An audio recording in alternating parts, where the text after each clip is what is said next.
Hello बच्चों, मैं हूं विमल प्रताप। हम लोग ह्यूमन हेल्थ एंड डिजीज़ पढ़ रहे थे, ठीक है। जिसमें हम लोगों का 4 लेक्चर हो चुका था। पहला हम लोगों ने इंट्रोडक्शन देखा हुआ था, दूसरे और तीसरे और चौथे में हम लोगों ने कुछ कॉमन डिजीज़ के बारे में डिस्कस किया हुआ था, ठीक है। और आज जो है हमारा 5वां लेक्चर होगा, जिसमें हम लोग इम्यूनिटी के बारे में बात करने वाले हैं, ठीक है। तो इम्यूनिटी जो है एक बहुत इंपॉर्टेंट टॉपिक होता है हमारा।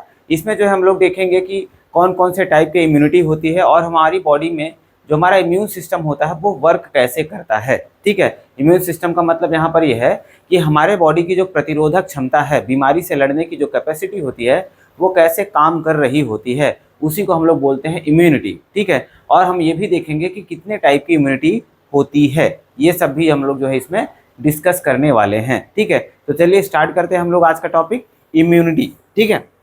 ह्यूमन हेल्थ एंड डिजीज का सब टॉपिक इम्यूनिटी, ठीक है। देखिए, इम्यूनिटी का मतलब मैंने आपको अभी बताया कि इम्यूनिटी का मतलब सिंपल सा क्या है, ability to fight with disease या फिर capacity to fight with disease, ठीक है। बीमारी से लड़ने की क्षमता को ही हम लोग क्या बोलते हैं, इम्यूनिटी बोलते हैं, ठीक। इम्यूनिटी जो है ये 2 टाइप का है हमारे बॉडी में। मेनली जो इम्यूनिटी होता है ये 2 टाइप का होता है। एक तो होता है इननेट इम्यूनिटी और दूसरा होता है एक्वायर्ड इम्यूनिटी, ठीक है। इननेट इम्यूनिटी जो होता है ये जो है हमारे बॉडी में, ये हमारे बॉडी में प्रेजेंट होता है सिंस बर्थ, मतलब जब से हम जन्म लेते हैं तब से ये हमारे बॉडी में पाया जाता है। मतलब ऐसा नहीं है कि ये बाद में कभी आएगा, ये जब से हमने जन्म लिया है, जब से हमारी शरीर बनी हुई, हमारे बॉडी का फॉर्मेशन जब से हुआ है तब से ही ये हमारे बॉडी में प्रेजेंट होता है। इसको बोलते हैं इननेट इम्यूनिटी। और वहीं पर एक्वायर्ड की बात करते हैं तो यहाँ एक्वायर का मतलब ही क्या है, एक्वायर का मतलब है किसी चीज को ऑक्यूपाई करना, ठीक है, बाद में ऑक्यूपाई करना। तो ये क्या होता है, ये ग्रेजुअली जो है डेवलप होता है हमारे बॉडी में आफ्टर बर्थ। ये जन्म के बाद जो है हम लोग, हमारी बॉडी धीरे धीरे अडाप्ट करती है फॉरेन ऑब्जेक्ट, फॉरेन पार्टिकल से लड़ करके, फॉरेन पैथोजन से लड़ करके धीरे धीरे हमारी बॉडी अपने इम्यून सिस्टम को बिल्ड करती है, बनाती है। तो इसको हम लोग क्या बोलते हैं, एक्वायर्ड इम्यूनिटी बोलते हैं, ठीक है। अब यहाँ पर जो इननेट इम्यूनिटी है जो हमारे बॉडी में बचपन से प्रेजेंट होती है, ये जो है नॉन स्पेसिफिक होती है। नॉन स्पेसिफिक होने का मतलब ये है, ये किसी भी बीमारी से जो है, हर बीमारी से जो है एक तरीके से ही लड़ेगा। इससे जो है ऐसा नहीं होगा कि कॉलेरा वाला पैथोजन आ रहा है तो उसको जो है इग्नोर कर देगा, कोरोना वाला आ रहा है या फिर कोई और फॉरेन पार्टिकल आ रहा है तो किसी को स्पेशल ट्रीटमेंट मिलेगा, किसी को इग्नोर करेगा, ऐसा नहीं होगा। ये सबको स्पेशल ट्रीटमेंट ही देगा, मतलब सबके साथ ही सेम तरीके से लड़ेगा, ठीक है। मतलब ये नॉन स्पेसिफिक होता है, ये सबको एक जैसा ही ट्रीट करेगा, सबके लिए सेम बैरियर के रूप में काम करेगा, ठीक है। और वहीं पर इसकी बात करते हैं तो ये स्पेसिफिक होते हैं। ये क्या होते हैं, जो एक्वायर्ड इम्यूनिटी है ये बॉडी का अब गेन करती है जब ये हम क्या करते हैं, जब किसी पैथोजन से एक्सपोज होते हैं ना, तब ये मेमोरी बिल्ड करती है, तब ये इम्यून सिस्टम को एक्टिवेट करती है। तो ये एक्वायर, इसका काम ही क्या है, जब हमको इन्फेक्शन होगा उसके बाद ये बिल्ड होगा, ठीक है। इसी वजह से जब किसी पर्टिकुलर पैथोजन से हम इन्फेक्टेड होंगे तो उसके खिलाफ ये एंटीबॉडी बनाएगा, तो ठीक है। इसी वजह से इसको क्या बोलते हैं, एक्वायर्ड इम्यूनिटी बोलते हैं। और ये स्पेसिफिक है, जिससे इन्फेक्टेड होंगे उसके खिलाफ एंटीबॉडी बना लेगा, और जिससे इन्फेक्टेड नहीं रहेंगे तो उसको ये जानता ही नहीं है। लेकिन जब भविष्य में दूसरा फॉरेन पार्टिकल हमारे बॉडी में आएगा तो उससे भी हम लोग क्या करेंगे, अवेयर होंगे, और उसके खिलाफ भी हमारी बॉडी क्या करेगी, एंटीबॉडी का फॉर्मेशन करेगी, ठीक है। तो यहाँ पर क्या होगा, यहाँ पर पर्टिकुलर इन्फेक्शन के लिए पर्टिकुलर एंटीबॉडी होगा। इसी वजह से क्या होता है, स्पेसिफिक होता है, ठीक है। और ये नॉन स्पेसिफिक है। उसके बाद क्या बता रहा है, नो इम्यूनोलॉजिकल मेमोरी, मतलब यहाँ पर ऐसा कोई मेमोरी वगैरह डेवलप नहीं कर रहा है, क्योंकि ये सबके लिए सेम ट्रीटमेंट दे रहा है। ऐसा नहीं है कि किसी को पर्टिकुलर पहचान रहा है या इग्नोर कर रहा है, ऐसा कुछ नहीं है। तो ये सबके लिए सेम ट्रीटमेंट हमेशा ही देगा, ठीक है। कोई इसमें मेमोरी वगैरह डेवलप नहीं होगा। और यहाँ पर क्या करेगा, यहाँ पर जब ये फॉरेन पार्टिकल से एक्सपोज होता है तब ये क्या करता है, अपनी इम्यूनिटी को बिल्ड करता है, अपने इम्यून सिस्टम को एक्टिवेट करता है। इसी वजह से स्पेसिफिक है। और ये मेमोरी बनाता भी है, ये क्या करता है, मेमोरी बनाता भी है कि ये जो है, ये फॉरेन पार्टिकल कॉलेरा के लिए है, ये फॉरेन पार्टिकल टाइफाइड के लिए है, तो उसको पहचान लेगा। जब भी भविष्य में जब वो फॉरेन पार्टिकल आएगा तो उससे लड़ेगा ये, ठीक है। तो मेमोरी बिल्ड करके रखता है, ठीक है। ये स्पेसिफिक होता है और ये मेमोरी को डेवलप करता है। ये नॉन स्पेसिफिक होता है, ये मेमोरी को डेवलप नहीं करता है। ये प्रेजेंट सिंस बर्थ होता है, ये हमारे बॉडी में जब से हम जन्म लेते हैं तभी से होता है, और ये जन्म के बाद धीरे धीरे डेवलप करता है, ठीक है। ये तो हो गया एक्वायर्ड इम्यूनिटी और इननेट इम्यूनिटी। अब हम लोग इननेट इम्यूनिटी को देखते हैं थोड़ा सा डिटेल में, एक एक करके हम लोग इननेट इम्यूनिटी पहले देखेंगे डिटेल में, फिर उसके बाद एक्वायर्ड इम्यूनिटी को डिटेल में देखने वाले हैं, ठीक है। अब इननेट इम्यूनिटी की बात करते हैं अगर हम लोग, तो form of 4 different type of barriers, ये क्या करता है, ज़्यादातर इम्यूनिटी जो इन्नेट इम्यूनिटी है ये बैरियर के रूप में ही होता है। बैरियर के रूप में कैसे, जैसे हमारा स्किन है, जैसे स्किन है तब यहाँ से मान लो फॉरेन पार्टिकल, बैक्टीरिया, पैथोजन कुछ भी जाना चाहेगा, स्किन क्या करेगा, उसको रोक लेगा, ठीक है, अंदर तो नहीं जाने देगा ना, क्योंकि छेद तो है नहीं इसमें, ठीक है, तो ये जाने नहीं देगा आसानी से, अनलेस अंटिल आपको यहाँ पर चोट वोट लगा हो, जहाँ पर ब्लड निकल रहा हो, तो वहाँ से पैथोजन जा सकता है, क्योंकि वहाँ पर क्या है, एक्सपोजर मिल गया है, बॉडी का ब्लड जो है डायरेक्टली इन्वायरमेंट के कांटेक्ट में आ रहा है, तो वहाँ पर एक्सपोजर मिल गया है। लेकिन जहाँ पर चोट नहीं लगा वहाँ पर क्या एकदम सील पैकिंग है, तो वहाँ पर क्या होगा, एक बैरियर के रूप में काम करेगा। तो इन्नेट इम्यूनिटी क्या होता है, ये बैरियर के जैसा होता ही है। तो formed of 4 different types of barrier to entry of the foreign agent into our body. तो फॉरेन एजेंट को हमारी बॉडी में रोकने से, एंट्री करने से रोकने के लिए जो है 4 टाइप के बैरियर पाए जाते हैं।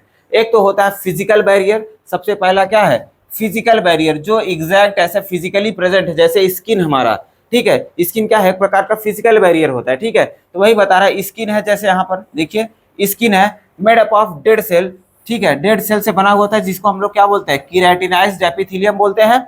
जो हमारा एपिडर्मल स्किन का जो लेयर होता है वो कैसा होता है, एपिडर्मिस से बना हुआ होता है ना, आप लोग एनिमल टिश्यू जब मैं पढ़ाया था तो मैंने बताया था कि जो स्किन होता है वो कैसा होता है, कीरेटिनाइज्ड स्ट्रैटिफाइड स्क्वैमस एपिथेलियम होता है, ये बताया था मैंने आप लोगों को, ठीक है, तो वही बता रहा है कि ये क्रिएटिन प्रोटीन से मिल करके बना हुआ होता है, और ये कैसा होता है, डेड होता है, जिसकी वजह से क्या करता है, वाटर प्रूफिंग करता है, और ये कह सकते हैं कि एक जो है एकदम पूरा कह सकते हैं कि एकदम पैक्ड लेयर से बना हुआ होता है, जिसमें कोई कह सकते हैं कोई छेद नहीं है, कोई कह सकते हैं ओपनिंग नहीं पाया जाता है, जिससे जो है हमारा बॉडी का इंटरनल इन्वायरमेंट जो है बाहर के इन्वायरमेंट से डायरेक्टली एक्सपोज होगा, ठीक है। तो यहाँ पर क्या करते हैं, एकदम से कह सकते हैं सीलिंग पाई जाती है, एकदम से सील रहेगा, पैक्ड रहेगा, ठीक है, जिससे जो है बाहर से एक्सपोजर नहीं मिलेगा। और ये क्या करेगा, prevent entry of the micro organism, बाहर से कोई भी माइक्रो ऑर्गेनिज्म होगा उसको अंदर जाने से क्या करेगा, ये रोकेगा, जो हमारा स्किन होता है ये रोकेगा, ठीक है।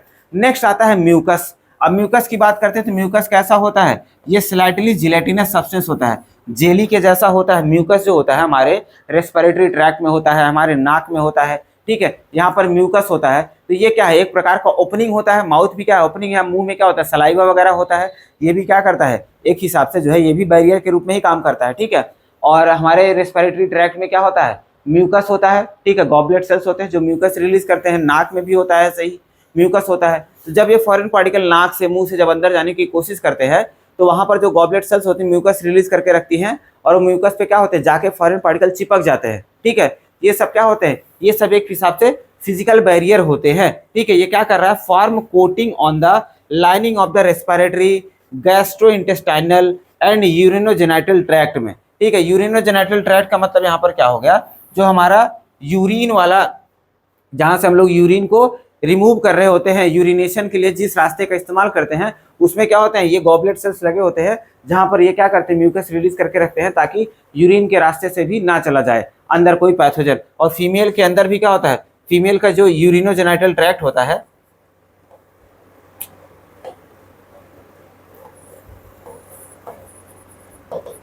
यूरोजेनिटल ट्रैक्ट जो होता है उसमें भी क्या होता है, उसमें भी जो है ये म्यूकस मेम्ब्रेन लगी होती है, जो म्यूकस का सिक्रीशन करती है, ताकि जो है आप कह सकते हैं, ताकि जो है ये फॉरेन पार्टिकल वहाँ से अंदर की तरफ बॉडी के अंदर ना जा सके, वहाँ पे उनको रोका जा सके, ठीक है। और वैसे ही रेस्पिरेटरी ट्रैक्ट में जो ट्रैकिया होता है, ठीक है, उसको बना के अगर मैं आपको दिखाऊँ, ये रेस्पिरेटरी ट्रैक्ट में जो ट्रैकिया है, मान लो ये ऐसे, यहाँ पर ऐसे लंग्स बन जाएगा, ये जो ट्रैकिया होता है, यहाँ पर भी क्या होते हैं, यहाँ पर भी जो है आपके म्यूकस मेम्ब्रेन लगे हुए होते हैं, यहाँ पर भी ऐसे म्यूकस मेम्ब्रेन लगा हुआ है, ठीक है। ये म्यूकस मेम्ब्रेन म्यूकस रिलीज करेगा, जिससे क्या होगा, फॉरेन पार्टिकल जो है अंदर की तरफ नहीं जा पाएंगे, यहीं पर रास्ते में ट्रैप हो जाएंगे, जिसको हम लोग खास करके बाहर निकाल देते हैं, ठीक है। तो ये भी फिजियोलॉजिकल बैरियर होता है, ठीक है। गैस्ट्रोइंटेस्टाइनल की बात कर रहा है तो जो हमारा एलिमेंट्री कैनाल होता है वहाँ पर भी ये लगे हुए होते हैं। एलिमेंट्री कैनाल फूड के जो इसोफेगस है, फूड पाइप के थ्रू अगर कोई फॉरेन पार्टिकल जाना चाहेगा तो वहाँ पर भी क्या होगा,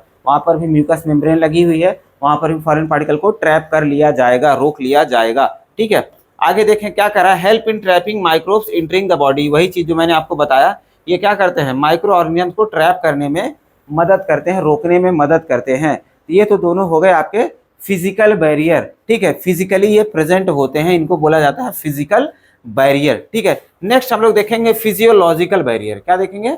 फिजियोलॉजिकल बैरियर। देखो फिजिकल क्या है? फिजिकली जो बॉडी का स्किन है हमारा, ठीक है, जिसको हम लोग टच कर पा रहे हैं, म्यूकस है, वो भी क्या है? फिजिकल बैरियर है। अब फिजियोलॉजिकल का मतलब क्या हो गया? फिजियोलॉजिकल का मतलब हो गया कि बॉडी हमारा कोई रिस्पॉन्स शो करे, बॉडी हमारा कोई रिस्पॉन्स शो करे किसी फॉरेन पार्टिकल या फॉरेन एजेंट के अगेंस्ट, उसको बोलते हैं फिजियोलॉजिकल बैरियर। जैसे हमारे बॉडी में जब भी कोई फॉरेन पार्टिकल आता है तो हमारे हमको बुखार हो जाता है, हमारी बॉडी गर्म हो जाती है। तो ये गर्म होना का क्या प्रोसेस है? ये एक फिजियोलॉजिकल बैरियर का काम कर, मतलब कह सकते हैं ये एक फिजियोलॉजिकल बैरियर है, जिसमें क्या होता है कि जब बॉडी हमारी गर्म होती है तो फॉरेन पार्टिकल के लिए जो है, जो पैथोजन आया हुआ है, उसके लिए हमारे बॉडी का टेम्परेचर क्या होता है? बहुत ज्यादा हो जाता है। तो उस चक्कर में फॉरेन पार्टिकल मर सकता है, फॉरेन पैथोजन जो है इनएक्टिवेट हो सकता है, इनर्ट मतलब कह सकते हैं न्यूट्रलाइज हो सकता है, ठीक है। ये एक प्रकार का फिजियोलॉजिकल बैरियर होता है। या फिर जो हमारे माउथ में सलाइवा निकलता है, या आंखों से टीयर निकलता है, या फिर हमारे गैस्ट्रोइंटेस्टाइनल ट्रैक्ट के अंदर जो HCl वगैरह निकल रहे होते हैं, जो जूस निकल रहा होता है, वो भी क्या करता है? एक प्रकार का फिजियोलॉजिकल बैरियर के रूप में ही काम कर रहा होता है, ठीक है। तो देखिए पहला फिजियोलॉजिकल बैरियर क्या है? फीवर है, ठीक है। High temperature of body. देखो हमारे बॉडी का टेम्परेचर क्या हो जाता है? बढ़ जाता है, जो क्या करता है? Inhibits the growth of microbe. जो क्या करता है? जो माइक्रोब्स के ग्रोथ को क्या करता है? रोकने का काम करता है। और पीएच ऑफ द बॉडी, जो हमारे बॉडी का पीएच होता है, या फिर कह सकते हैं केमिकल सिक्रीशन होता है, उन केमिकल्स का पीएच भी क्या होता है? अलग अलग होता है। जैसे स्टमक के अंदर क्या होता है? एसिडिक होता है, स्टमक के अंदर एसिडिक है, ठीक है। तो इसकी वजह से भी जैसे हमारे स्टमक के अंदर जो भी कोई फॉरेन पार्टिकल वगैरह जाएगा, तो स्टमक में एसिड भरा हुआ है, तो एसिड में जाते ही वो क्या हो जाएगा? स्वाहा हो जाएगा, खत्म, ठीक है। और सलाइवा का पीएच कैसा होता है? अल्कलाइन होता है, तो वहां पर भी जो है ये न्यूट्रलाइज हो सकता है, ठीक है। आइस का टीयर का भी पीएच क्या हो सकता है? थोड़ा सा अल्कलाइन हो सकता है, तो यहाँ पर भी जो है न्यूट्रलाइज हो जाएगा। अगर आंखों की मदद से जाना चाहेगा तो वहां पर भी न्यूट्रलाइज ही हो जाएगा, ठीक है। तो ये सब क्या करते हैं? All prevent the microbial growth. ये सब जो है माइक्रो ऑर्गेनिज्म के ग्रोथ को रोक रहे होते हैं। इनको बोला जाता है फिजियोलॉजिकल बैरियर। तो आपको ध्यान देना है कि फिजिकल बैरियर क्या करता था? वो उनको एंट्री करने से रोकता था। फिजिकल बैरियर उनको एंट्री करने से रोकता था, उनको ट्रैप कर लेता था। और फिजियोलॉजिकल बैरियर क्या करता है? उनके ग्रोथ को रोकता है, उनके ग्रोथ को रोकता है। अगर बॉडी में अंदर चले भी गए हैं तो उनके जो है उनका ग्रोथ ही नहीं होने देगा, ठीक है। तो ये काम करता है। आगे देखते हैं, नेक्स्ट है सेलुलर बैरियर। नेक्स्ट क्या है? Cellular barrier. अब सेलुलर बैरियर की बात करते हैं तो यहाँ पर जो है हमारी बॉडी के सेल्स इन्वॉल्व होती हैं। हमारी बॉडी की सेल्स इन्वॉल्व हैं to fight with the antigen, या to fight with the foreign particle, foreign pathogens. उनसे लड़ने के लिए हमारी बॉडी के सेल्स डायरेक्टली इन्वॉल्व होते हैं। अब ये कौन कौन से सेल्स हैं? ये दो टाइप के सेल्स होते हैं। एक तो होता है फैगोसाइटिक सेल्स और दूसरा है नॉन फैगोसाइटिक सेल्स। फैगोसाइटिक का मतलब होता है यहाँ पर किलर सेल्स। फैगोसाइटिक का मतलब क्या होता है? Killer cells. ये क्या करेंगे? ये फॉरेन सेल को क्या करेंगे? सीधा इंजेस्ट करके उनको डाइजेस्ट कर जाएंगे, ठीक है। फैगोसाइटोसिस का मतलब होता है किसी फॉरेन पार्टिकल को निगल करके खा जाना, निगल करके उसको मार डालना, निगलना। तो फैगोसाइटिक उसको बोलते हैं, ठीक है। तो फैगोसाइटिक सेल्स जो है यहाँ पर कौन है? WBC सेल्स हैं। कौन है? WBC सेल्स है। उसमें कौन सा है? मोनोसाइट है, पीएमएनएल है, न्यूट्रोफिल है और मैक्रोफेज है। ये सब सेल्स जो है WBC के सेल्स हैं। और ये सारे कैसे नेचर में है? सारे फैगोसाइटिक नेचर के होते हैं। और ये क्या करते हैं? इंजेस्ट करते हैं। क्या करते हैं? Ingest foreign pathogens. ये फॉरेन पैथोजन को क्या करते हैं? ये सीधा इंजेस्ट करके, निगल करके उनको न्यूट्रलाइज कर देते हैं, ठीक है। सीधा निगल करके न्यूट्रलाइज कर देते हैं, ठीक है। तो मोनोसाइट सेल्स होता है, ये भी WBC का है। आप लोगों ने 11th में अगर पढ़ा है, या 11th का टॉपिक पढ़िएगा, तो जब बॉडी फ्लूइड एंड सर्कुलेशन या ब्लड का जब चैप्टर पढ़ेंगे ह्यूमन फिजियोलॉजी का, तो वहां पर मैंने मोनोसाइट्स वगैरह, पीएमएनएल, न्यूट्रोफिल, मैक्रोफेज, ये सब बताया हुआ है। आप जो है वहां जाकर के इसको आप वापस से रिवाइज कर सकते हैं, ठीक है।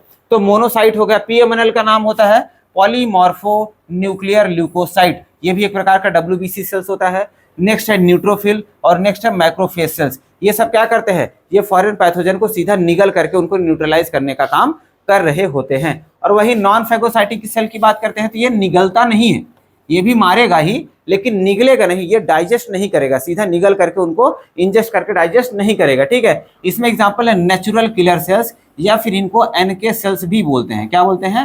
NK सेल्स भी बोला जाता है। NK सेल्स बोलते हैं। ये क्या करते हैं? ये इन्फेक्टेड सेल को टारगेट करते हैं। जैसे कोई ये मान लो ये सेल है, ये कैसा है? इन्फेक्टेड है। ये कोई फॉरेन पार्टिकल से कैसा हो गया है, इन्फेक्टेड हो गया है। मान लो इसके ऊपर क्या आ चुका है, फॉरेन, ये फॉरेन पार्टिकल इसके ऊपर आकर के बैठ गया है, ठीक है, और इसके ऊपर इन्फेक्शन कर दिया है। या फिर क्या कह रहा है, या फिर कह रहा है कि कोई ट्रांसप्लांटेड है, कोई ट्रांसप्लांटेड टिश्यू, कोई मान लो हमने नया टिश्यू ग्राफ्ट किया हुआ है, जैसे मान लो किसी का लीवर खराब था तो लीवर को हमने किसी से रिप्लेस कर दिया, कोई दूसरे और डोनर से हमने क्या किया, उसके लीवर को लेकर के इम्प्लांट कर दिया, किडनी को इम्प्लांट कर दिया हुआ है, तो इसको क्या बोलते हैं, ट्रांसप्लांटेड टिश्यू बोलते हैं, ठीक है। तो ऐसे केस में क्या होगा कि इसके खिलाफ जो है हमारे बॉडी में एंटीबॉडी बन जाएगा, ठीक है। ये नेचुरल किलर सेल ही क्या करेंगे, एंटीबॉडी जो है बनाएंगी। अब ये क्या करेंगे, ये फॉर जो इन्फेक्टेड सेल होगा या फिर ट्रांसप्लांटेड सेल होगा उसके ऊपर जा करके ये नेचुरल किलर सेल अटैक करेंगे, ठीक है। नेचुरल किलर सेल, मान लो ये नेचुरल किलर सेल है, ये नेचुरल किलर सेल है, आकर के इससे अटैच हो गए, ठीक है। अब जैसे इससे अटैच होंगे ये क्या करेंगे, इसके अंदर पोर्स क्रिएट कर देंगे, इसके अंदर ऐसे छेद बना देंगे, ये ऐसे इसके भाई साहब क्या ये सब हो जाता है, इसके ऊपर ऐसे छेद बना देंगे, इसके ऊपर ऐसे छेद बना देंगे। अब छेद बनने की वजह से क्या हो जाएगा, इसके अंदर बाहर से ऐसे पानी भर जाएगा, ये नेचुरल किलर सेल कर रहा है, ठीक है, ये है natural killer cell. Natural killer cell क्या करता है, जो इन्फेक्टेड सेल होगा उसको पहचानेगा और फिर उसको उसके ऊपर क्या करेगा, उसके ऊपर जो है यहाँ पर छेद, ऐसे छेद क्रिएट कर देगा, पोर्स क्रिएट कर देगा। पोर क्रिएट करने की वजह से जो है अंदर की तरफ ढेर सारा पानी भर जाएगा। अब अंदर की तरफ इतना पानी भर जाएगा कि सेल बेचारा फूल करके फट जाएगा, फूल करके क्या हो जाएगा, फट जाएगा, ठीक है। सेल क्या कर जाएगा, बस्ट कर जाएगा, देखो ये सेल क्या कर गया, बस्ट कर गया, ठीक है। अब बस्ट कर जाएगा तो उसकी वजह से क्या हो जाएगा, फॉरेन पार्टिकल और सेल दोनों ही वहां पर क्या हो जाएंगे, तबाह हो जाएंगे। नेचुरल किलर सेल खुद से इंजेस्ट करके नहीं मार रहा है पैथोजन को, ये पूरा सेल को ही डिस्ट्रॉय कर देता है, ठीक है। तो वही चीज यहाँ पर मैंने दिखाया हुआ है, देखो टारगेट इन्फेक्टेड सेल या फिर ट्रांसप्लांटेड सेल है, उसको क्या कर दिया है, उसको पहचान करके उसके अंदर क्या कर दिया, पोर्स क्रिएट कर दिया है, जिससे क्या हो गया, पानी अंदर की तरफ भर जा रहा है और इन्फेक्टेड सेल है ये, ठीक है। और पानी अंदर भर जाएगा तो ये क्या करेगा, फूल करके बस्ट कर जाएगा और फट जाएगा, जिससे क्या होगा, फॉरेन पार्टिकल भी यहाँ पर न्यूट्रलाइज हो जाएगा और जो हमारा इन्फेक्टेड सेल था वो भी क्या हो जाएगा, खत्म हो जाएगा, ठीक है। ये तो हो गया सेलुलर बैरियर, ठीक है। सेलुलर बैरियर मतलब हमारे बॉडी के कुछ सेल्स जो है डायरेक्टली इन्वॉल्व होकर के फॉरेन पार्टिकल को न्यूट्रलाइज करने का काम करेंगे। और एक बैरियर और आता है जिसको हम लोग बोलते हैं साइटोकाइन बैरियर। क्या बोलते हैं, साइटोकाइन बैरियर। ये सब इन्नेट इम्यूनिटी के पार्ट हैं, ये सब इन्नेट इम्यूनिटी के पार्ट हैं। अब साइटोकाइन में क्या होता है, साइटोकाइन में जैसे मान लो कोई एक सेल है, ये कैसी है, ये इन्फेक्टेड है, ये इन्फेक्टेड है, ठीक है। मान लो ये इसके ऊपर ये पैथोजन है, इसको इसने क्या कर दिया है, इन्फेक्ट कर दिया है। अब ये क्या होगा भाई, ये सेल तो अब मरेगा ही मरेगा, ठीक है। ये सेल क्या करेगा, मरेगा ही मरेगा। लेकिन इसके नेबर में मान लो ये कोई हेल्दी सेल है, कैसा है, हेल्दी सेल है। तो अब ये हेल्दी सेल है तो अब भाई हमारे बॉडी के जो सेल्स होती है ये चाहती हैं कि जो इन्फेक्ट हो चुका है वो तो चलो ठीक है मर ही जाएगा, ठीक है। लेकिन अल्टीमेटली हमको क्या करना है, जो इन्फेक्टेड सेल है वो हेल्दी सेल को बचाने की कोशिश करेगा। इसलिए क्या करता है, यहाँ से जो है कुछ केमिकल्स रिलीज करता है, जिससे क्या हो जाएगा, जो हेल्दी सेल रहेगा वो क्या हो जाएगा, वो अवेयर हो जाएगा, वो क्या हो जाएगा, अवेयर हो जाएगा फ्रॉम द फॉरेन पार्टिकल। जो भी फॉरेन पार्टिकल हो जाएगा, फॉरेन पार्टिकल जो आया होगा जिससे बीमारी फैल रही है उससे वो सचेत हो जाएगा और ये क्या करेगा, इम्यून सिस्टम को एक्टिवेट कर देगा। ये क्या करेगा, इम्यून सिस्टम को एक्टिवेट कर देगा।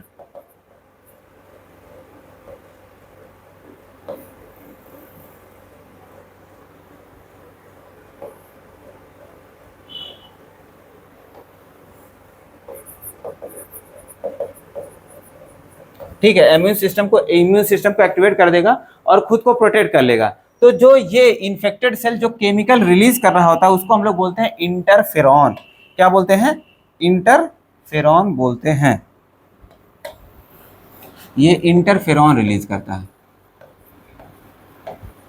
इंटरफेरॉन नाम का केमिकल रिलीज करेगा जो क्या करेगा, जो इन्फेक्टेड सेल होगा वो क्या करेगा, हेल्दी सेल को क्या करेगा, एक्टिवेट कर देगा, या फिर कह सकते हैं सेफ गार्ड कर देगा कि भाई तुम अपना तैयारी कर लो, मैं तो जा ही रहा हूं, मैं तो मर ही जाऊंगा, लेकिन तुम कम से कम अपने आप को सुरक्षित कर लो। तो ऐसा करने के लिए साइटोकाइन बैरियर काम करता है, और ये कौन सा केमिकल रिलीज करता है, इंटरफेरॉन नाम का केमिकल रिलीज करता है। कौन रिलीज करेगा, इन्फेक्टेड सेल रिलीज करेगा, किसको बचाने के लिए, हेल्दी सेल को बचाने के लिए ये काम करेगा।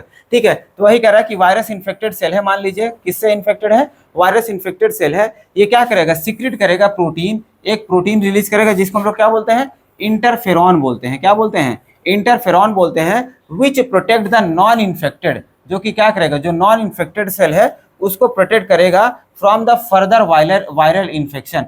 जो मान लो जो वायरस आया हुआ था, जो सामने वाले सेल को इन्फेक्ट कर सकता था, उसको जो है बचाने के लिए ये इंटरफेरॉन रिलीज करके आजू बाजू वाली कोशिकाओं को अवेयर कर देगा कि भाई तुम अपने आप को बचा लो, मैं तो जा ही रहा हूं। ठीक है, ये तो होता है साइटोकाइन बैरियर। क्या हो गया, ये साइटोकाइन बैरियर हो गया। ठीक है, तो यहाँ पर जो है हमारा इन्नेट इम्यूनिटी का सारा काम हो गया कि जो बैरियर्स होते हैं ये हमारे बॉडी में बचपन से प्रेजेंट है। ये सब क्या होता है, ये बचपन से प्रेजेंट है, यहाँ पर जो है कोई रॉकेट साइंस नहीं है, कोई नया चीज नहीं है। ठीक है, लेकिन इसके बाद आता है एक्वायर्ड इम्यूनिटी। एक्वायर्ड इम्यूनिटी क्या करते हैं हम लोग, हमने जैसे बताया, ये हम लोग जो है धीरे धीरे जन्म के बाद जो है धीरे धीरे जैसे हम लोग फॉरेन पार्टिकल से एक्सपोज होते हैं, वैसे वैसे हम लोग क्या करते हैं, अपने बॉडी में इम्यून सिस्टम को डेवलप करते हैं। ठीक है, इम्यून सिस्टम को डेवलप करते हैं, तो ऐसे इम्यूनिटी को हम लोग जो है बोलते हैं एक्वायर्ड इम्यूनिटी। क्या बोलते हैं, एक्वायर्ड इम्यूनिटी बोला जाता है। ये कैसा होता है, ये स्पेसिफिक होता है। ठीक है, इसमें स्पेसिफिसिटी पाई जाती है। ठीक है, इसमें स्पेसिफिसिटी पाई जाती है, ये स्पेसिफिक होता है। उसके बाद इसमें डाइवर्सिटी भी है, या फिर हम लोग कह सकते हैं वैरायटी। वैरायटी का कहने का मतलब ये है कि स्पेसिफिक है, जैसे मान लो एक जो है एक पैथोजन आया जिसका नाम था टाइफाइड वाला बैक्टीरिया। ठीक है, टाइफाइड वाला बैक्टीरिया आया, हमारे बॉडी के इम्यून सिस्टम ने टाइफाइड के लिए एंटीबॉडी बना लिया। ठीक है, तो अब वो जो एंटीबॉडी बना वो टाइफाइड के बैक्टीरिया के खिलाफ ही हमेशा काम करेगा। अब दूसरा है जैसे कॉलेरा के लिए है, तो कॉलेरा के लिए हमारी बॉडी ने एंटीबॉडी बनाया, तब वो जो एंटीबॉडी बना है वो कॉलेरा के लिए ही काम करेगा। तब यहाँ पर देखो, यहाँ पर क्या हो गया, स्पेसिफिसिटी क्रिएट हो गई, मतलब अब फॉरेन मतलब अलग अलग पैथोजन के लिए अलग अलग एंटीबॉडी काम कर रहा है। ठीक है, और उसके साथ में अब अलग अलग एंटीबॉडी भी तो बन गया, मतलब डाइवर्सिटी भी तो आ गया, वैरायटी भी तो क्रिएट हो गया। ठीक है, अब हम लोग बहुत सारे ऐसे, मैंने 2 एग्जांपल बताया, ऐसे हजारों लाखों पैथोजन के लिए ऐसे हजारों लाखों टाइप के एंटीबॉडीज हमारे बॉडी में बन सकते हैं। ठीक है, तो यहाँ पर क्या हो गया, सबके लिए स्पेसिफिक एंटीबॉडी हो गया, और सब में क्या है, डिफरेंसेस है। ठीक है, इसी वजह से बताया जा रहा है कि इसमें डाइवर्सिटी होगा, जो ये एक्वायर्ड इम्यूनिटी होगा, इसमें ढेर सारी वेराइटीज होंगी, अलग अलग फॉरेन पार्टिकल के लिए, अलग अलग बैक्टीरिया से लड़ने के लिए अलग अलग टाइप ऑफ एंटीबॉडीज हमारे बॉडी में प्रेजेंट होंगी। इसी को बोलते हैं डाइवर्सिटी, या फिर इसी को हम लोग बोलेंगे वैरायटी पाया जाएगा। ठीक है, और ये कैसा होगा, स्पेसिफिक होगा। ठीक है, डिफरेंस, अब ये क्या होता है, एक्वायर्ड इम्यूनिटी जो है डिफरेंशिएशन कर पाता है किसमें, सेल्फ एंड नॉन सेल्फ के बीच में डिफरेंशिएट कर पाता है। मतलब फॉरेन पार्टिकल है तो उसको पहचान जाएगा कि हमारे बॉडी का सेल नहीं है, और कोई हमारे बॉडी का सेल होगा तो उसको पहचान लेगा कि भाई ये हमारे बॉडी का सेल है। ठीक है, तो नॉन सेल्फ और सेल्फ में क्या करेगा, ये एक्वायर्ड इम्यूनिटी डिफरेंशिएट करने का भी काम करता है। ठीक है, और इसके साथ में ये मेमोरी डेवलप भी करता है। जैसे वही बताया मैंने कि टाइफाइड बैक्टीरिया आया था पहली बार, तो उसके इन्फेक्शन को क्या करेगा, पहले रिकॉग्नाइज करेगा। ठीक है, रिकॉग्नाइज करेगा, फिर थोड़ा सा इम्यून रिस्पांस तो करेगा, और उसके बाद वो मेमोरी डेवलप करके रखा रहेगा कि जब अगली बार ये टाइफाइड वाला बैक्टीरिया आएगा तो इसको हम लोग तुरंत खत्म कर देंगे। ठीक है, तुरंत न्यूट्रलाइज कर देंगे। ठीक है, तो वही चीज यहाँ पर ग्राफ में बताया जा रहा है। ठीक है, देखो कैसे होता है, जब मान लो कोई फॉरेन पार्टिकल पहली बार आया, आपको दिख रहा होगा, कोई फॉरेन पार्टिकल जब हमारे बॉडी में पहली बार आता है, इसको हम लोग बोलते हैं प्राइमरी एक्सपोजर। ठीक है, दिख रहा होगा आप लोगों को, दिख रहा है बढ़िया से।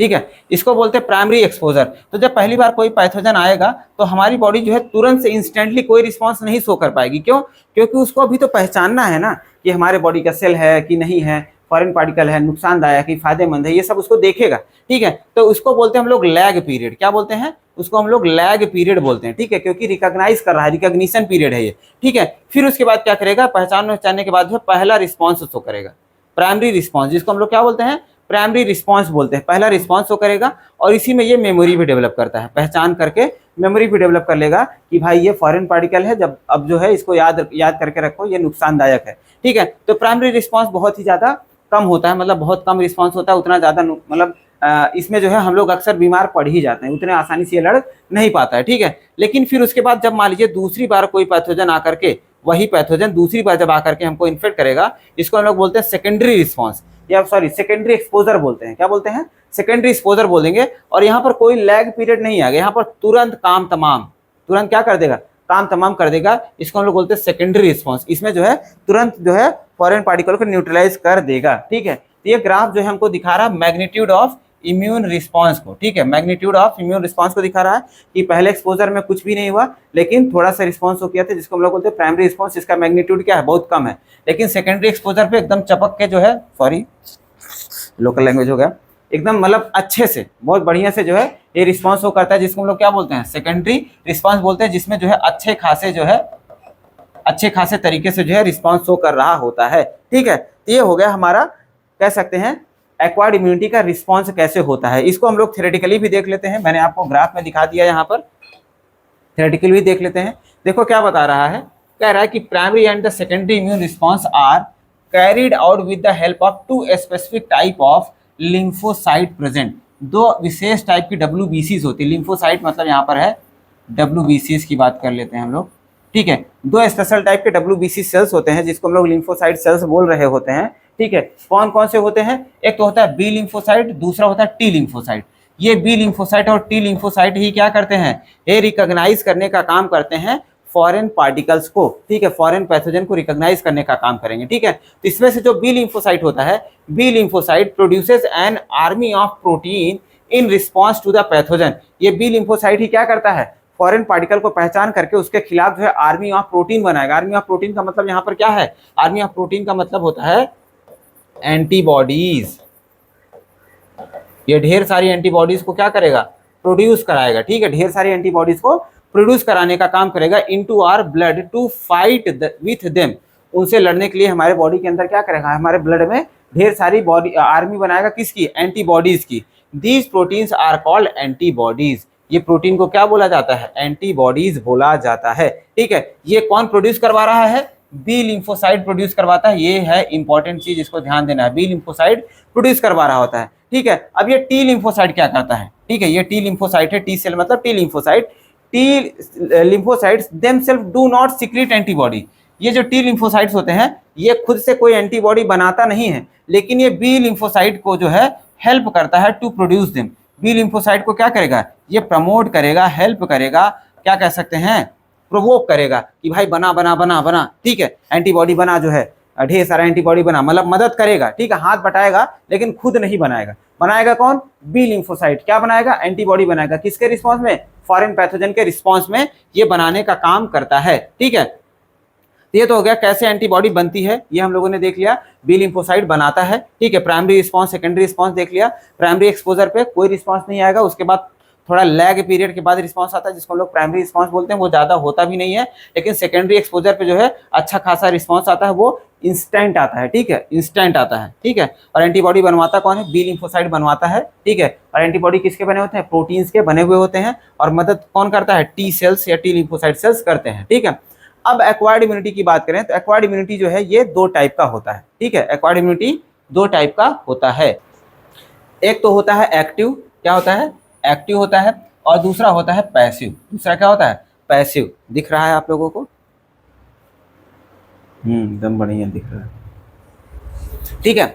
एक होता है एक्टिव, दूसरा होता है पैसिव, ठीक है। ये एक्वायर्ड इम्यूनिटी। एक्वायर्ड इम्यूनिटी में आपको ये ध्यान देना है कि यहाँ पर एंटीबॉडी, एक्वायर्ड इम्यूनिटी में क्या है, एंटीबॉडी इन्वॉल्व होता है to fight with any foreign particle, ठीक है, ये होता है एक्वायर्ड इम्यूनिटी। और वहीं पर इनेट इम्यूनिटी में क्या था, वहां पर फिजिकल बैरियर प्रेजेंट थे, फिजिकल था, फिजियोलॉजिकल था, साइटोकाइन था और सेलुलर था, ठीक है। चार टाइप के बैरियर उसमें पाए जा रहे थे, लेकिन यहाँ पर कोई बैरियर नहीं है, यहाँ पर सीधा क्या है, सेल इन्वॉल्व है, एंटीबॉडीज इन्वॉल्व होते हैं, ठीक है। यहाँ पर सेल नहीं, यहाँ पर एंटीबॉडीज इन्वॉल्व होती हैं, ठीक है। इसको बोलते हैं एक्वायर्ड इम्यूनिटी। अब ये दो टाइप का होता है, एक तो होता है एक्टिव और दूसरा होता है पैसिव, ठीक है। एक्टिव में क्या हो रहा है, एक्टिव में क्या हो रहा है भाई, एक्टिव में देखो यहाँ पर भी दो चीजें हैं, एक तो होता है नेचुरल, ठीक है, एक्टिव इम्यूनिटी में एक तो है नेचुरल और दूसरा होता है आर्टिफिशियल, ठीक है, दोनों साथ में देखेंगे। और यहाँ पर पैसिव में भी क्या है, यहाँ पर भी एक नेचुरल होता है और एक क्या होता है, आर्टिफिशियल होता है, ठीक है। नेचुरल का मतलब यहाँ पर ये है, एक्टिव में क्या होता है, एक्टिव का मतलब ये है कि हमारी बॉडी एक्टिवली पार्टिसिपेट करेगी टू प्रोड्यूस एंटीबॉडीज। एंटीबॉडी बनाने के लिए जो है हमारी बॉडी खुद मेहनत करेगी, खुद काम करेगी और एंटीबॉडी को बनाएगी, ठीक है। इसको बोलते हैं एक्टिव इम्यूनिटी। लेकिन यहाँ पर जब एंटीबॉडी बनाया जाता है तो एंटीबॉडी कब बनता है, जब हम लोग फॉरेन पार्टिकल से एक्सपोज होते हैं, फॉरेन पैथोजन से जब एक्सपोज होते हैं, जब हमको पहली बार कोई बीमारी हुई, खांसी हुई, सर्दी हुआ, जुकाम हुआ, तो जब पहली बार वो वायरस आएगा तो उसके खिलाफ क्या करेगा, हमारा बॉडी एंटीबॉडी बनाने का काम करेगा। कोई भी पैथोजन आएगा उसके खिलाफ एंटीबॉडी बनाएगा। जब पहली बार एक्सपोज होगा, पहली बार तो हम बीमार हो ही जाएंगे, क्योंकि उतना अच्छा रिस्पॉन्स होता नहीं हमारे इम्यून सिस्टम का। पहली बार तो पहचान करके इम्यून सिस्टम को क्या करेगा, तैयार करने का काम करेगा, पहली बार एंटीबॉडी बनाएगा। ठीक है, तो उसको ही बोलते हैं हम लोग एक्टिव इम्यूनिटी। और पैसिव में क्या होता है, हम जो है यहाँ पर एंटीबॉडी बनाते नहीं है, यहाँ पर भी एंटीबॉडी ही काम करता है, लेकिन हम लोग, हमारी बॉडी इनको बनाती नहीं है, इनको जो है बाहर से हमारी बॉडी में डाला जाता है। ठीक है, हमारी बॉडी में बाहर से इंजेक्ट किया जाएगा या फिर किसी न किसी तरीके से हमारी बॉडी में इंट्रोड्यूस कराया जाएगा, इसको बोलते हैं पैसिव इम्यूनिटी। यहाँ पर भी इन्वॉल्व है आपका एंटीबॉडी ही। क्यों? क्योंकि भाई ये भी तो कहाँ पर आ रहा है, एक्वायर्ड इम्यूनिटी में ही आ रहा है। ठीक है, तो ये पैसिव होता है और यहाँ पर कोई एंटीबॉडी हमारी बॉडी नहीं बनाती, यहाँ पर बाहर से हम एंटीबॉडी को हमारे बॉडी में इंट्रोड्यूस कर रहे होते हैं। और एक्टिव हमारी बॉडी खुद एंटीबॉडी बनाती है। ठीक है, अब एंटीबॉडी बनाने का दो तरीका हो सकता है, एक तो नेचुरल हो सकता है और एक आर्टिफिशियल हो सकता है। अब नेचुरल में क्या है कि हम खुद फॉरेन पार्टिकल से इन्फेक्ट हों। ठीक है, मतलब खुद से टाइफाइड वाला, कॉलेरा वाला बैक्टीरिया हमको आकर के बीमार करेगा, हमारी बॉडी इसको पहचानेगी, फिर एंटीबॉडी बनाएगी, तो इसको बोलते हैं हम लोग नेचुरल। ठीक है, इन्फेक्शन के थ्रू जो है हमारी बॉडी अवेयर हो रही है। और दूसरा इसी में होता है आर्टिफिशियल। आर्टिफिशियल में क्या होता है, जो वैक्सीन लगवाते हैं हम लोग, जैसे कोविड-19 का वैक्सीन आया हुआ था। ठीक है, ऐसे अलग अलग टाइप के वैक्सीन आते हैं जिसको हम लोग क्या करते हैं, वैक्सीन को इंजेक्ट करते हैं हमारी बॉडी में और फिर हमारी बॉडी क्या करती है, उसके खिलाफ एंटीबॉडी बनाना चालू कर देती है। मतलब हम लोग जो है इनएक्टिवेटेड पैथोजन को हमारी बॉडी में डालते हैं, जो हमको बीमार तो नहीं करेगा लेकिन हमारे बॉडी को अवेयर कर देगा कि ऐसे टाइप का भी कोई पैथोजन होता है, इसके खिलाफ एंटीबॉडी तुम बना लो। ठीक है, तो वो फॉरेन पार्टिकल अपने मन से नहीं आया, हमने जानबूझकर हमारी बॉडी में डाला, तो उसको हम लोग इस वजह से बोलते हैं आर्टिफिशियल या फिर वैक्सीनेशन बोलते हैं। वैक्सीन की मदद से जो है हम लोग एंटीबॉडी का प्रोडक्शन कर रहे हैं अपनी बॉडी में। यहाँ पर जो आर्टिफिशियली जो वैक्सीनेशन किया जाता है, जो पैथोजन डाला जा रहा है, वो कैसा होता है, वो न्यूट्रलाइज्ड पैथोजन होता है, बस उसकी बॉडी होगी लेकिन वो हमको बीमार नहीं कर सकता है। ठीक है, ऐसा रहता है। ठीक है, तो यहाँ पर देखते हैं, पहले एक्टिव इम्यूनिटी को देख लेते हैं सही से। देखिए क्या कह रहा है, body actively participate to produce the antibodies. ये हमारी बॉडी क्या कह रहा है, हमारी बॉडी खुद से जो है एंटीबॉडी को बनाती है। Effective after the lag period, ये कब काम करेगा, लैग पीरियड के बाद, मतलब एक्सपोजर आएगा, फिर हमारी बॉडी एंटीबॉडी बनाएगी, फिर जाकर के रिस्पॉन्स शो करेगी। ठीक है, तो लैग पीरियड के बाद ही जो है ये काम करता है। ठीक है, इफेक्ट इज ड्यूरेबल, जो इफेक्ट बनेगा, मतलब जो रिस्पॉन्स शो करेगा ये ड्यूरेबल होगा। ठीक है, ठीक ठाक टाइम तक काम करेगा। Long lasting due to memory, क्यों ऐसा हो रहा है, लॉन्ग लास्टिंग क्यों है, क्योंकि ये मेमोरी भी डेवलप कर रहा है ना भाई, क्योंकि ये मेमोरी भी डेवलप कर रहा है ना, मतलब पहली बार जब एंटीबॉडी बना लिया तो एंटीबॉडी बॉडी में बना रहेगा। ठीक है, वो जब भी फॉरेन पार्टिकल आएगा उससे लड़ेगा। ठीक है, तो ये क्या होता है, लॉन्ग लास्टिंग होता है इसका रिस्पॉन्स। ठीक है, no use in the immunodeficient person.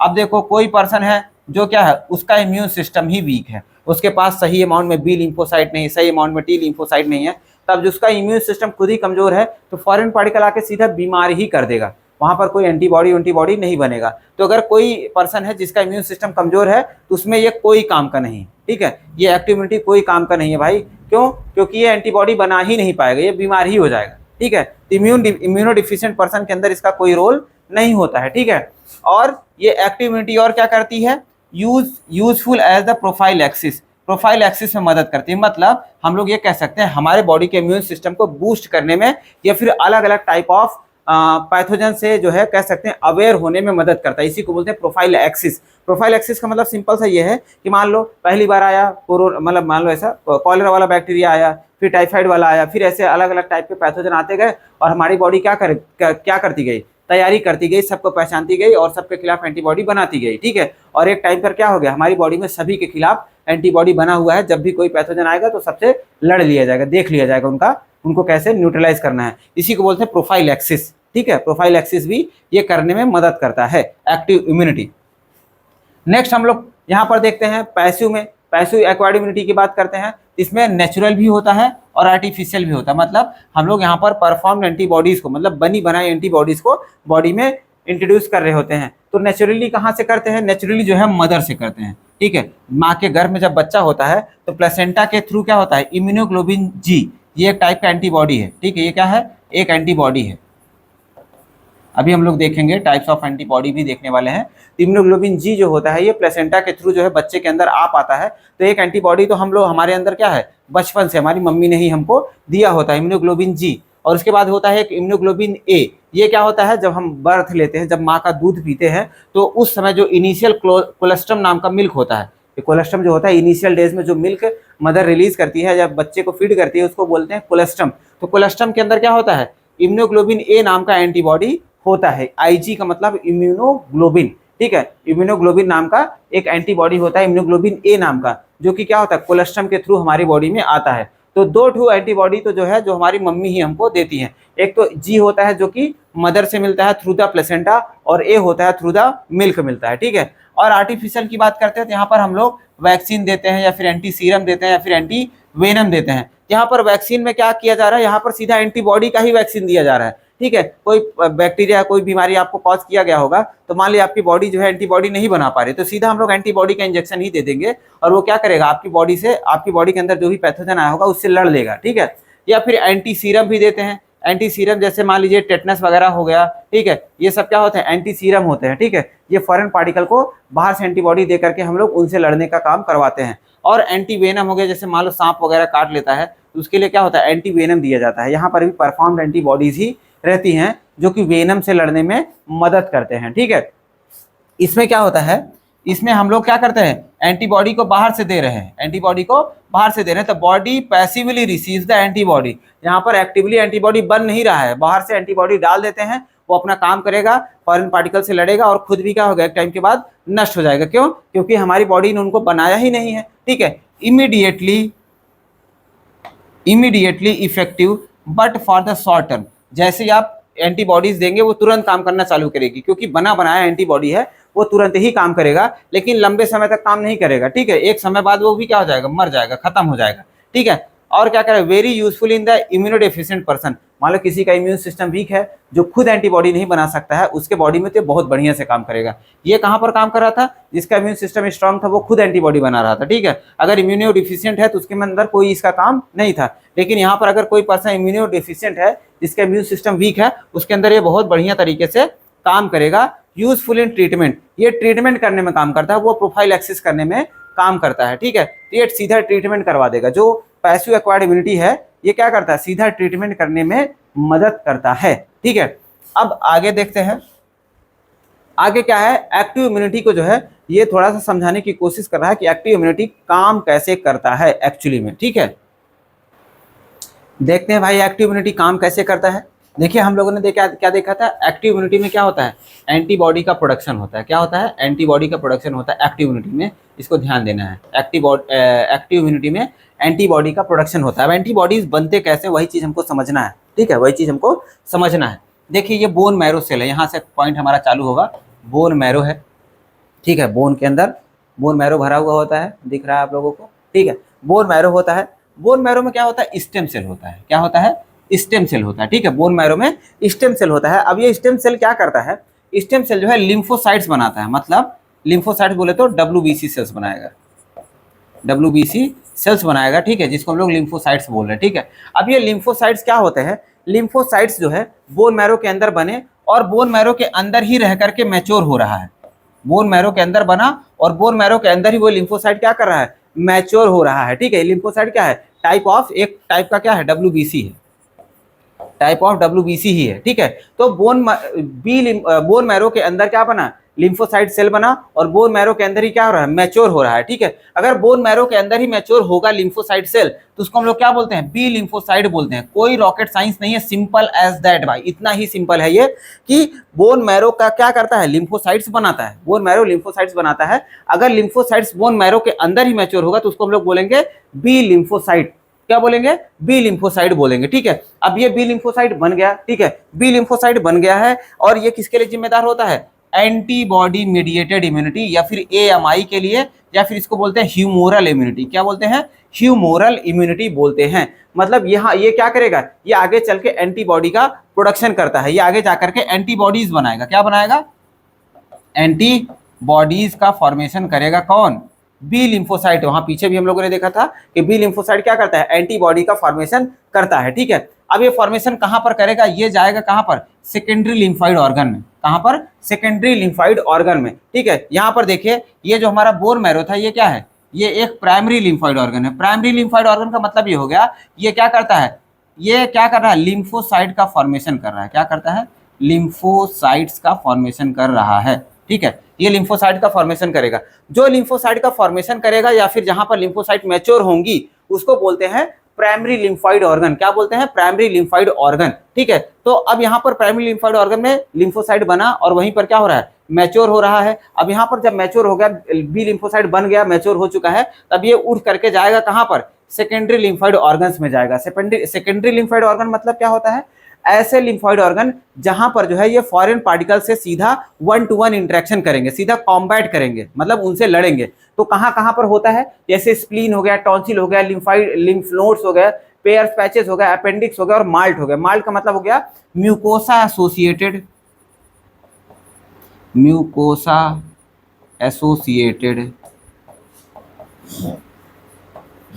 Lymphoid tissue.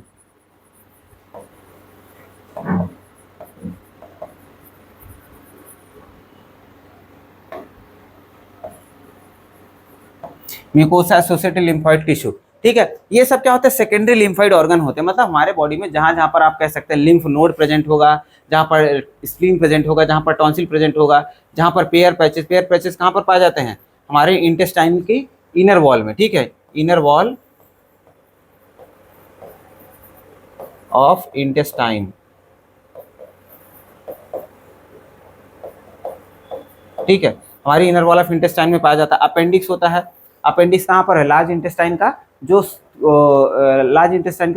क्या बोलते हैं उसको? हम लोग बोलते हैं सीकम। सीकम और कोलन जहाँ पर मिल रहा होता है वहीं पर क्या होता है? वहीं पर एक ब्लाइंड सैक होता है जिसको हम लोग क्या बोलते हैं? अपेंडिक्स बोलते हैं। नेक्स्ट है माल्ट। माल्ट क्या है? Mucosa associated lymphoid tissue. ये भी क्या होता है? हमारे जो है एलिमेंट्री कैनाल के जो है लाइनिंग में पाया जाएगा। ठीक है, एलिमेंट्री कैनाल के लाइनिंग में ये पाया जा रहा होगा, रेस्पिरेटरी ट्रैक्ट के लाइनिंग में पाया जा रहा होगा और यूरिनोजेनिटल ट्रैक्ट के लाइनिंग में भी ये पाया जा रहा होगा। उसको बोलते हैं हम लोग malt, mucosa associated lymphoid tissue. मतलब म्यूकोसा की लाइनिंग के अंदर क्या होता है? ये लिम्फॉइड टिश्यू पाए जा रहे होते हैं। ठीक है, सिंपल है, लिम्फॉइड टिश्यू ये भी होता है। तो वहीं पर क्या होते हैं? ये सब बी लिम्फोसाइट जाकर के ऐसे बैठ जाएंगे इन सब की जगहों पर जाकर के। इन सब जगहों पर क्या होते हैं? ये सब बैठ जाएंगे और जब भी कोई फॉरेन पार्टिकल यहाँ पर पहुंचेगा, tonsil, lymph node, pairs patches, appendix, malt में जब भी कोई फॉरेन पार्टिकल आएगा, यहाँ पर पहले से ही बी लिम्फोसाइट बैठे हुए हैं। ठीक है, मतलब ये कह सकते हैं ये एक्सपोजर एरिया है। ठीक है, ये क्या मतलब कह सकते हैं आर्मी पर्सनल के लिए जो आर्मी के लोग होते हैं, जो सोल्जर्स होते हैं, वो क्या करते हैं? बंकर बनाकर बैठे रहते हैं। ये सब बंकर ही है। ठीक है, ये सब बंकर ही है। यहाँ पर क्या है? बी लिम्फोसाइट बैठा हुआ है। ठीक है, बी लिम्फोसाइट बैठा हुआ है। जैसे कोई फॉरेन पार्टिकल आएगा उनसे वो लड़ करके वहीं पर सीधा एंटीबॉडीज बनाएगा ढेर सारी और उनको उनके ऊपर अटैक करवा देगा। ठीक है, तो ये ऐसे होता है। इसको हम लोग बोलते हैं एंटीबॉडी मीडिएटेड इम्यूनिटी। ठीक है, बी लिम्फोसाइट क्या कर रहा है? एंटीबॉडी बना करके फॉरेन पार्टिकल को क्या करता है? न्यूट्रलाइज करने का काम करता है। इसी वजह से इसको बोलते हैं एंटीबॉडी मीडिएटेड इम्यूनिटी या फिर ह्यूमोरल इम्यूनिटी बोलते हैं। ये तो हो गया एक टाइप का एक्टिव इम्यूनिटी। ठीक है, जहां पर एंटीबॉडी सीधा इन्वॉल्व था। लेकिन अब यहाँ पर मान लीजिए बोन मैरो में स्टेम सेल था और वहां पर क्या बना? लिम्फोसाइट सेल बना। यहाँ पर मैच्योर हो रहा था बोन मैरो में, लेकिन यहाँ पर लिम्फोसाइट मूव करके माइग्रेट करके चला गया कहाँ पर?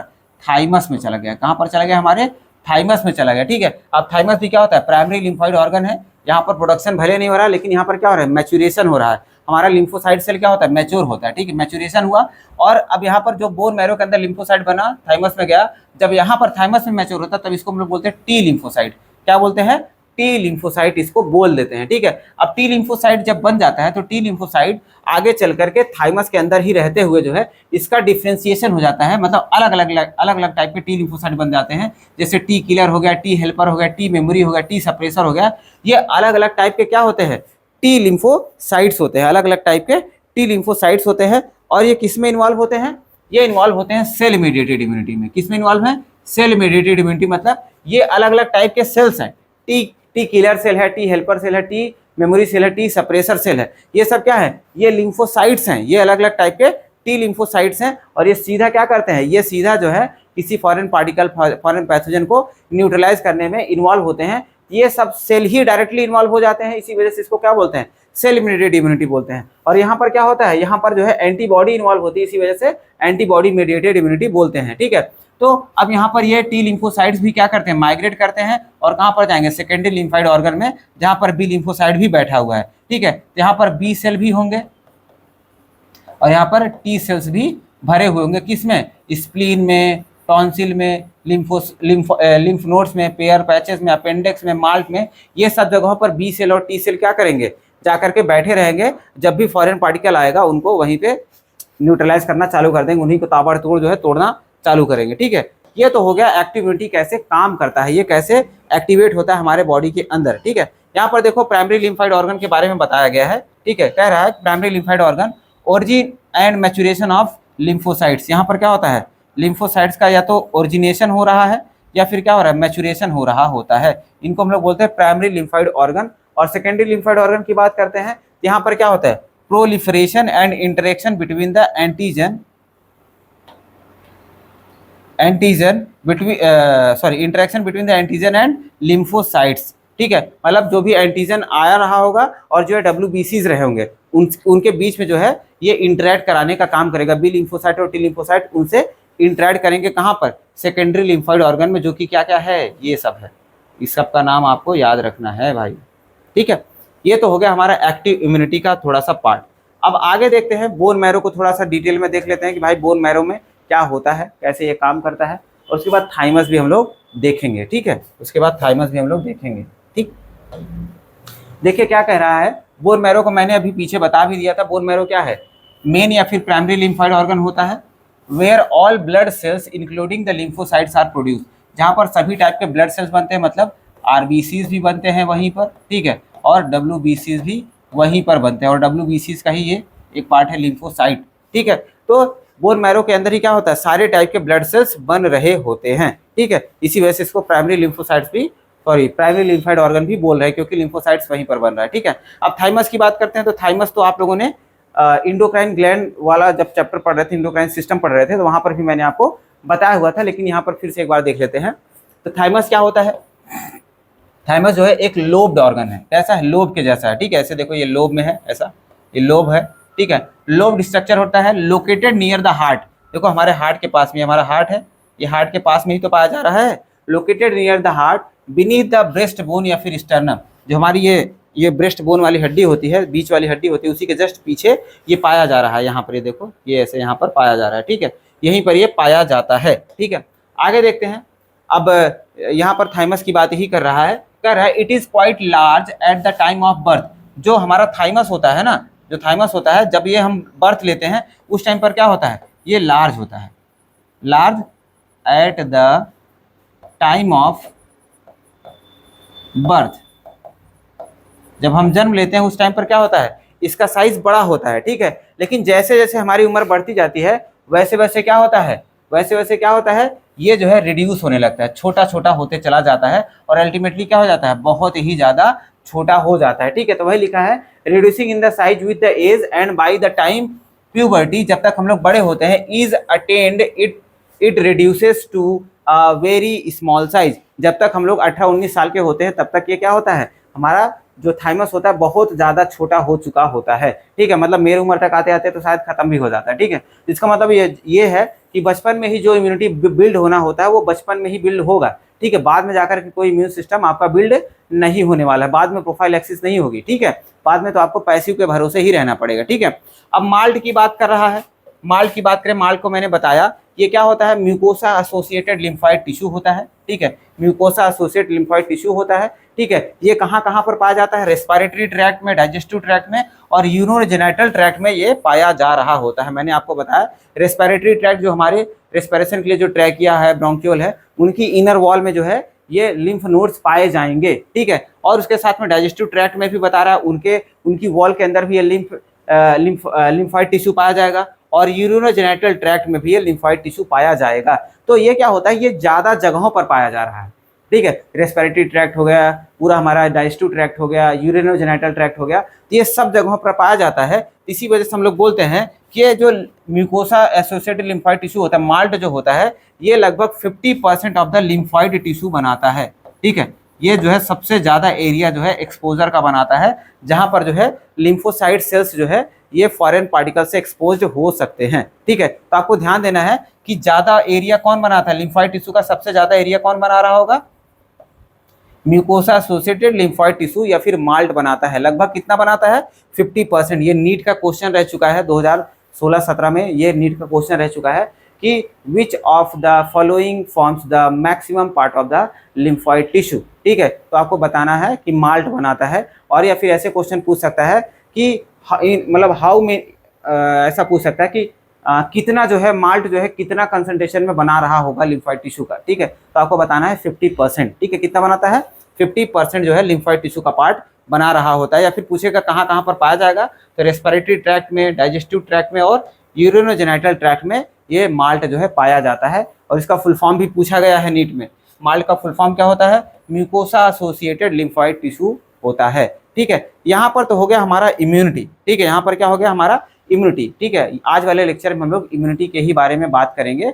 और अब अगले लेक्चर में हम लोग देखेंगे क्या बोलते हैं, एंटीबॉडीज़ के बारे में देख रहे होंगे। ठीक है, तो एंटीबॉडीज़ के बारे में हम लोग अगले लेक्चर में डिस्कस करेंगे।